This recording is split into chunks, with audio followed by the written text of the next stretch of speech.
Anong dinner mo ngayon? Salad at saka salmon. Yun. Anong salad mo? Ito, salad ko. Kale. Kale. Paano yan? Ibubal mo? Hindi, ganyan lang. Kasi ano naman siya eh, fresh. Hinugasan ko na siya. Tinatanggal ko lang yung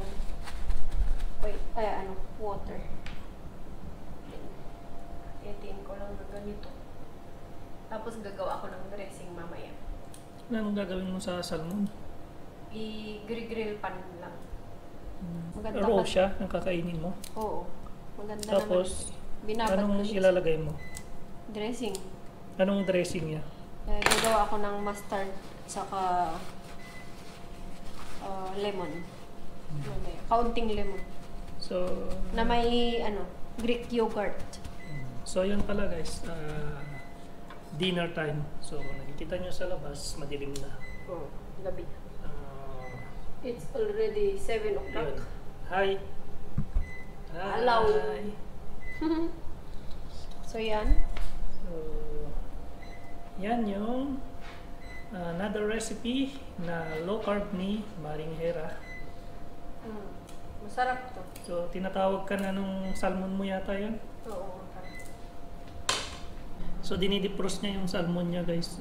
Hindi Kanyan, bawal sana eh, pero press ko yan, pero prinosen lang namin kasi yan, nag-i-stack kasi kami. bawal sana i-defrost sa micro kaso lang. Babay muna guys. De-defrost muna, then mamarinate. Bye! Hello guys again. So, eto guys. Luluto ko na yung aking salmon.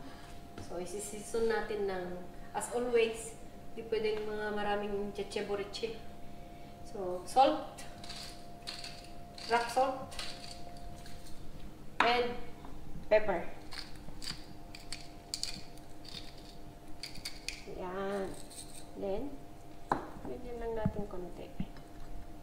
Ito yung isa, may skin. Hindi ko tinanggal talaga yan. Tapos, balik rin natin.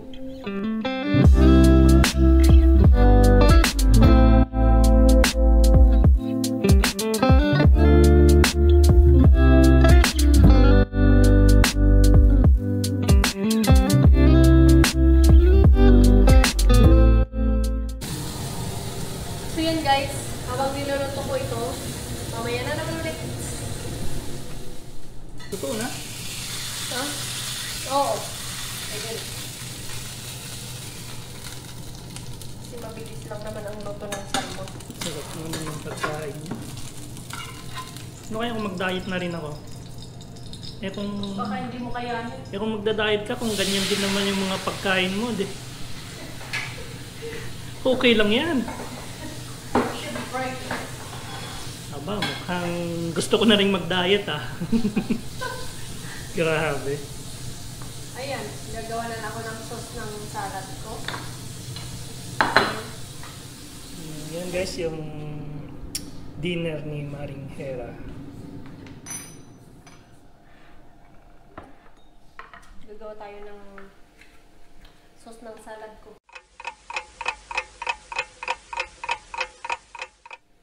Lalagyan ko ng dressing. So, ingredients niya guys, Greek yogurt, mustard, Oo. Tapos, oil, isang at saka yung teaspoon ng salt. olive oil.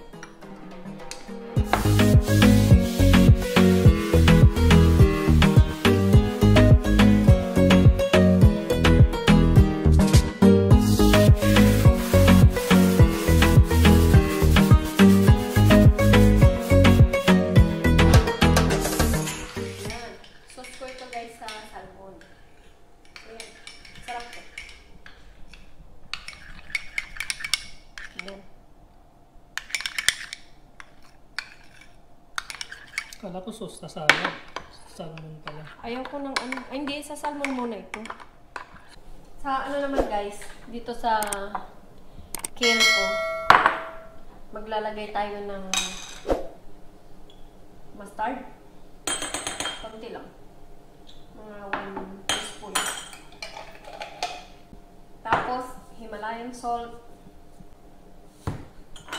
Tapos, lemon ulit. Then, olive oil. Mga 1 tablespoon ng olive oil. So, yan. Ganyan lang, guys. Tapos, haluin lang ganito.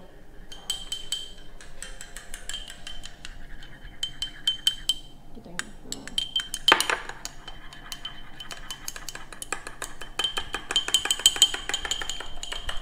Yan. So, yan. Pwede na tayong kumain. Ready na. Ayun, guys. Kain na tayo. Lapit. Lapit mo. Yan.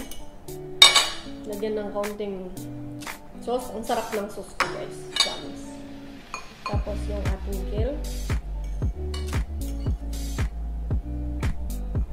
Yan.